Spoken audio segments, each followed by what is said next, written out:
It has been over 28 years since JonBenét Ramsey was killed in her family home the day after Christmas. Lately, there has been a lot of action in this case, as there always seems to be around this time of year. There was a letter that was sent to John Ramsey of a woman who claims her husband killed JonBenét, but nothing has come of it thus far. There's also a new Netflix documentary that features interviews with John himself, as well as many of the reporters that originally worked the case. It has brought a lot to light that was not widely known before and addressed flat-out lies that were told by the media.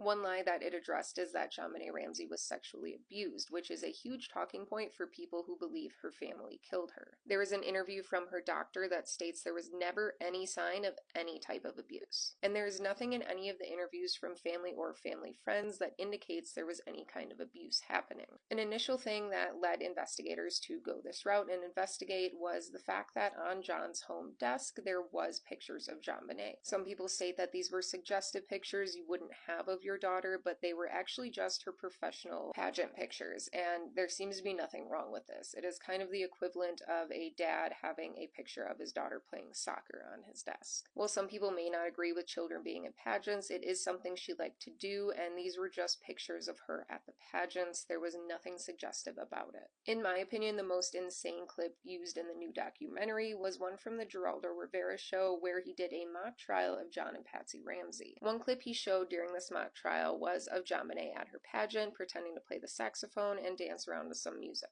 However, the woman here who was asked to describe this clip stated that JonBenét was masturbating with the saxophone for 2 to 3 minutes straight. No, she's not. She's just a kid dancing, having fun at a pageant. I really don't think there's anything more to look into here. Also in this documentary, the idea of JonBenét wetting the bed and Patsy Ramsey becoming irate and killing her was discussed. But John vehemently denies this. He states that both him and Patsy had raised kids in the past, including JonBenét's older brother Burke, and there was no reason for them to get mad about kids wetting the bed. It was just something that happened. He also states that Patsy had just beaten cancer, so she wasn't concerned with things like JonBenét wetting the bed. She was just happy to have more time with her family. Detective Lou Smith, a major name in this case, also looked at photos of the crime scene when he was alive and stated that these were taken right when police got there that morning and there is no wetness or residue of wetness in JonBenét's bed. He did state that it looked slept in though, and it looked like someone was dragged down this way. He also acknowledges that people believe Patsy may have changed the bedding if she did kill JonBenét over wetting the bed, but